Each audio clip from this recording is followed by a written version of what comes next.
का संपूर्ण ध्यान इसी बात पर केंद्रित है कि पिता समुद्रदेव क्या निर्णय लेते हैं। मां लक्ष्मी विष्णु जी से कहती हैं, हे नाथ, समुद्रदेव प्रहलाद को कयाधु के पास ले जाएंगे या नहीं? और यदि समुद्रदेव प्रहलाद को कयाधु को सौंप भी दें तो फिर क्या होगा? वो दुष्ट हिरण्यकश्यप कयाधु और प्रहलाद पर फिर से कहर बरसाएगा। उधर समुद्र तल पर कमल के आसन में लेटा हुआ प्रहलाद अभी तक गहरी नींद में सोया है, जैसे वो बालक पिछले कई दिनों से ना सोया हो। उसे देख समुद्रदेव कहते हैं, ये एक दिव्य बालक है, इसके चारों तरफ एक सकारात्मक ऊर्जा है और वो ऊर्जा इस समुद्र तल को रोशन कर रही है। लेकिन ये बालक यहां आया कैसे? दूसरी ओर समुद्र तट पर कयाधु समुद्र देव से निरंतर प्रार्थना कर रही है। वो बेसुध अपने पुत्र वियोग में रोती जा रही है। कयाधु कहती है, हे समुद्र देव, मैं आपसे अपने पुत्र की रक्षा और मुझे वापस देने की प्रार्थना करती हूं। मेरा बालक छल से समुद्र में फेंक दिया गया, वो भी तब जब वो मूर्छित था। आप उसे मुझे लौटा दें, और यदि आपके लिए यह संभव नहीं है तो मेरे प्राण भी स्वीकार करें। मैं इसी समय जल में समाधि ले लूंगी, लेकिन मेरा पुत्र लौटा दीजिए। माता लक्ष्मी को कयाधु का ये दुख देखा नहीं जाता। वो श्री विष्णु से कहती हैं कि समुद्र देव इतनी देर क्यों कर रहे हैं? वो प्रहलाद को जल्दी ही कयाधु के पास लेकर क्यों नहीं जा रहे? श्री विष्णु कहते हैं, हे देवी, आप समुद्र देव को अपना निर्णय लेने दीजिए, आप प्रतीक्षा कीजिए। मां लक्ष्मी कहती हैं, कैसी प्रतीक्षा नाथ? यदि कयाधु ने पुत्र के वियोग में दुखी होकर अपना शरीर त्याग दिया फिर क्या होगा? श्री विष्णु मुस्कुराते हुए कहते हैं, माताओं को विभिन्न प्रकार से ही क्यों ना समझा लिया जाए, लेकिन अपने पुत्र पुत्री के हित के आगे उन्हें कोई और बात समझ ही नहीं आती। मां लक्ष्मी कयाधु के लिए भी उतनी ही चिंतित हैं जितनी प्रहलाद के लिए। मां लक्ष्मी की इस चिंतनीय अवस्था को देख श्री विष्णु उपदेश देते हैं, माता का प्रेम और अपनी संतान के लिए सदैव करुणा अतुलनीय एवं अविवरणीय है। उधर पृथ्वी लोक में एक माता अपने पुत्र को प्राप्त करने हेतु अपने प्राण त्यागने हेतु तत्पर है, और यहाँ जगत माता देवी लक्ष्मी उसी पुत्र की रक्षा हेतु अपने पिता समुद्र देव से निरंतर प्रार्थना कर रही है। यहाँ समुद्र तल पर समुद्र देव को उनका सेवक आकर सूचना देता है, हे समुद्र देव, ये बालक महारानी कयाधु, जो कि असुर राज महाराजा हिरण्यकश्यप की पत्नी है, उनका पुत्र है, और इस समय समुद्र तट पर महारानी कयाधु आपकी प्रार्थना निरंतर कर रही हैं। हे समुद्र देव, आप उनकी प्रार्थना को स्वीकार करें और उनके प्राण की रक्षा करें। समुद्र देव अपनी आंखें बंद करते हैं और व्याकुल तथा दुखी कयाधु को उनकी वंदना करते हुए पाते हैं। उन्हें ये भी ज्ञात होता है कि ये उनका पुत्र सिर्फ उनका पुत्र ही नहीं, अपितु भगवान श्री विष्णु का परम भक्त है। समुद्र देव आंखें खोलते हैं और उस बालक को देखकर नतमस्तक हो जाते हैं। उन्हें ज्ञात हो जाता है इसी कारणवश इस बालक के मुख पर ऐसा ओजस्वी तेज है। समुद्र देव मन ही मन भगवान श्री विष्णु का स्मरण करते हैं और उनकी आज्ञा से प्रहलाद को लेकर कयाधु के समक्ष उपस्थित होते हैं। कयाधु समुद्र देव को प्रहलाद के साथ देखकर अत्यधिक प्रसन्न हो जाती हैं।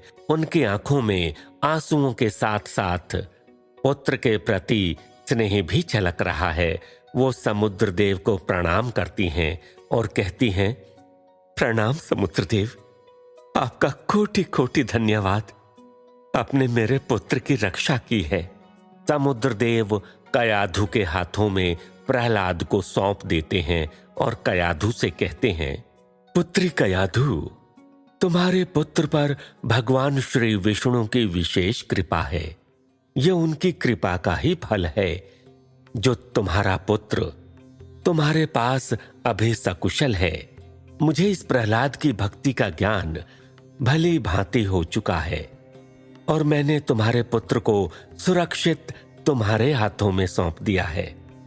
अब इसकी रक्षा की जिम्मेदारी तुम्हारी है।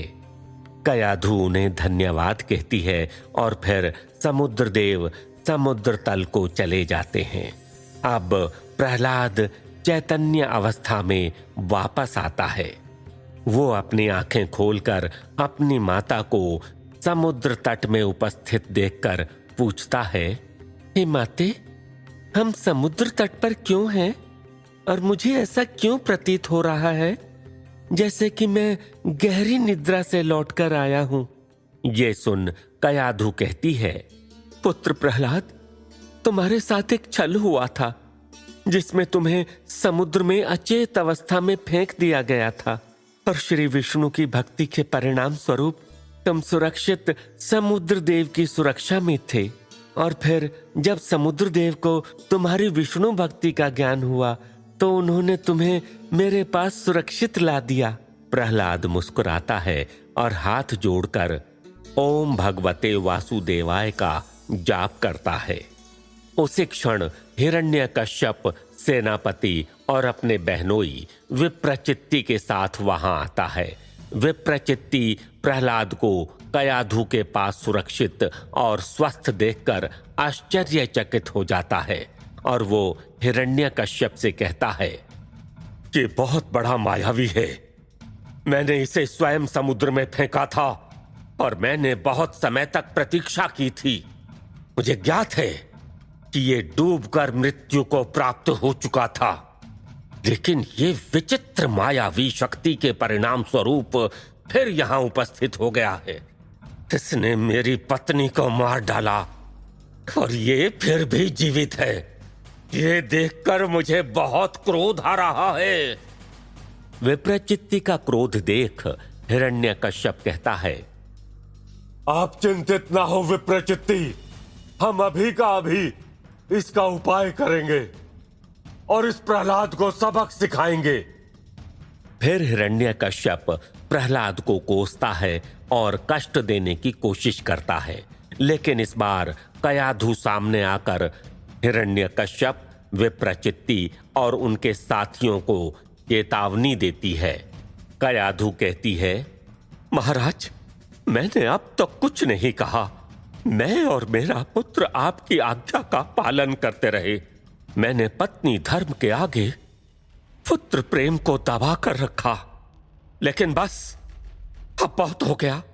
आप सभी इतने सर्वशक्तिमान होकर भी मेरे इस निश्चल बालक के साथ छल किए जा रहे हैं और अब तो आप उसका वध करने के लिए आतुर हैं। फिर हिरण्यकश्यप चिल्लाता है, महारानी, आप मुझे विवश ना करें। इस धूर्त को मुझे सौंप दें, अन्यथा परिणाम बहुत बुरा होगा। ये सुन कयाधु दृढ़ता से कहती है, आज जो चाहे कर लें आप। आपने एक मां की विवशता देखी है, उसका साहस और उसकी शक्ति नहीं देखी। हिरण्यकश्यप क्रोध में कहता है, महारानी, अब आप मूर्खों की तरह व्यवहार ना करें।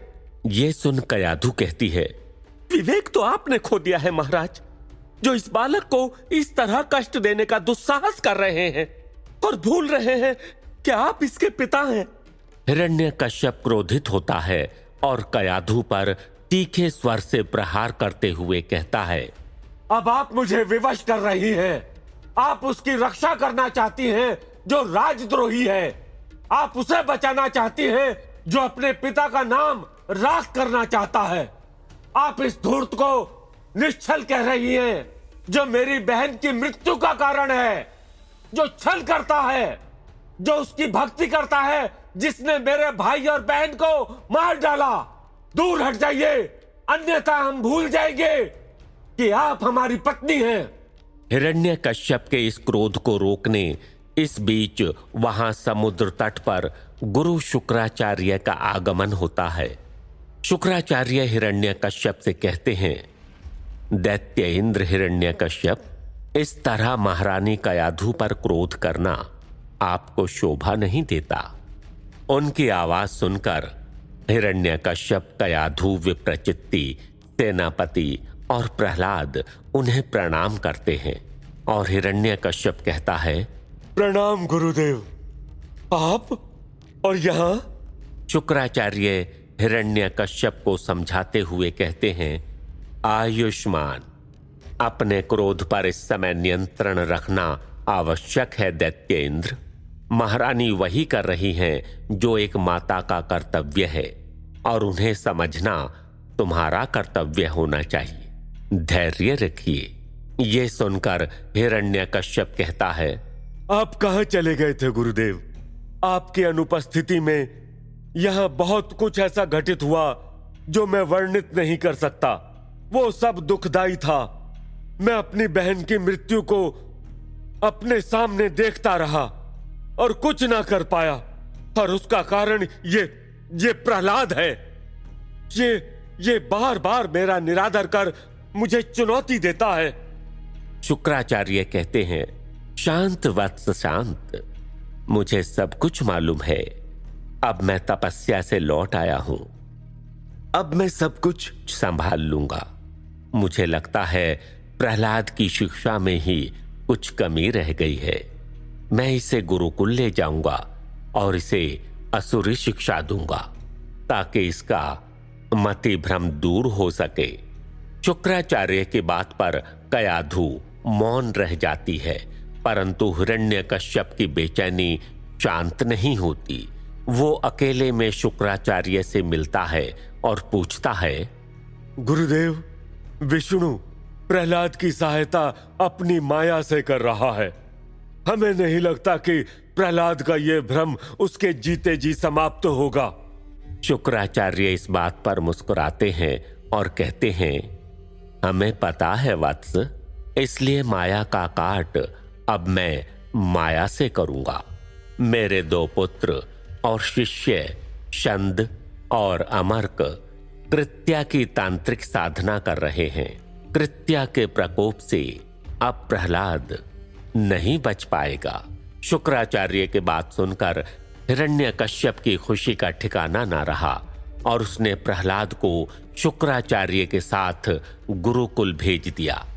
गुरुकुल में शंद और अमर्क साधना कर रहे हैं और दूसरी ओर गुरुकुल के कुछ शिष्य खड़े हुए हैं। वहां पर धधकती हुई ज्वाला पर एक बड़ी सी कढ़ाई रखी हुई है जिसमें बहुत सारा पानी भरा हुआ है और वो उबल रहा है। सारे शिष्य ये नहीं समझ पा रहे हैं कि ये कौन सी साधना है। देखते देखते कुछ क्षणों में वहां कृत्या प्रकट हो जाती है, जो कि अति भयानक दिख रही है और अट्टहास कर रही है। ऐसी भयानक राक्षसनी को उन शिष्यों और प्रहलाद ने पहली बार देखा है। सारे शिष्य कृत्या को देखकर भयभीत हो जाते हैं। कृत्या की बड़ी बड़ी लाल आंखें हैं जिनमें से रक्त गिर रहा है। उसके बाल बिखरे हुए हैं। उसके पैरों और हाथों के नाखून जंगली जानवरों की तरह नुकीले हैं और बहुत लंबे भी हैं। उसका रूप ऐसा है जो स्पष्ट रूप से दिखाई भी नहीं दे रहा। उसको देखकर कितना भी साहसी प्राणी हो भयभीत हो जाए। प्रहलाद भी कृत्या को देखकर बहुत डर जाता है। अन्य शिष्यों के साथ प्रहलाद भी इस प्रतीक्षा में है कि शंद और अमर्क अपनी आंखें खोलें और उन्हें ये बताएं कि ये सब क्या है, ये कौन है। कुछ देर पश्चात शंद और अमर्क अपनी आंखें खोलते हैं। उन्हें देखकर कृत्या भयानक स्वर में गर्जना करती है और अट्टहास करते हुए ये पूछती है, कौन है? कौन है? बताओ, जल्दी बताओ, कहाँ है मेरा भोजन जिसे मुझे ग्रास में लेना है? शंद और अमर्क स्वयं भी उस कृत्या को देखकर भयभीत होने लगते हैं और अवाक हो जाते हैं। कृत्या उनसे पूछती है, जल्दी बताओ, जल्दी बताओ। चंद और अमर्क प्रहलाद की ओर संकेत करते हुए कहते हैं कि ये है तुम्हारा भोजन, इसे ग्रहण करो। ये देखकर प्रहलाद घबराते हुए चंद और अमर्क से कहता है, हे गुरु चंद और हे गुरु अमर्क, आप ये क्या कर रहे हैं? मैं भली भांति परिचित हूँ कि आपका स्वभाव किसी को मृत्यु देने का कदापि नहीं है। आप इस विद्या से मुझे क्यों मारना चाहते हैं? निश्चित ही इसमें आपका कोई दोष नहीं होगा, और यदि मेरी मृत्यु इस कृत्या के द्वारा ही निश्चित है तो मैं आपकी इस विद्या को व्यर्थ नहीं जाने दूंगा। प्रहलाद की ये बातें सुनकर कुछ क्षण के लिए चंद और अमर्क विचाराधीन हो जाते हैं। कृत्या प्रहलाद को उठाकर उसको उबलते हुए पानी में डालने के उद्देश्य से उसके समीप जा रही है। जैसे जैसे वो धीमी गति से प्रहलाद की ओर आगे बढ़ती है, दूसरे शिष्य ये देखकर सिहर जाते हैं। इस दृश्य को देखकर देवलोक में इंद्र और संपूर्ण देवगण भी भयभीत हैं, क्योंकि कृत्या विद्या से वे सारी भली भांति परिचित हैं। इंद्र को इस बात से बहुत क्रोध आ रहा है कि एक बालक पर तंत्र विद्या करना बिल्कुल भी उचित नहीं है। अब कृत्या प्रहलाद के समीप पहुंच चुकी है और वो प्रहलाद को देखकर जोर जोर से हंसने लगती है। उसकी जिह्वा लंबी होने लगती है और डरा हुआ प्रहलाद आंखें बंद कर हाथ जोड़कर अपने भगवान श्री विष्णु की वंदना कर रहा है। आखिर कृत्या से कैसे बचेगा प्रहलाद? जानने के लिए सुनते रहिए अति कल्याणकारी कथा विष्णु पुराण, ओनली ऑन पॉकेट FM।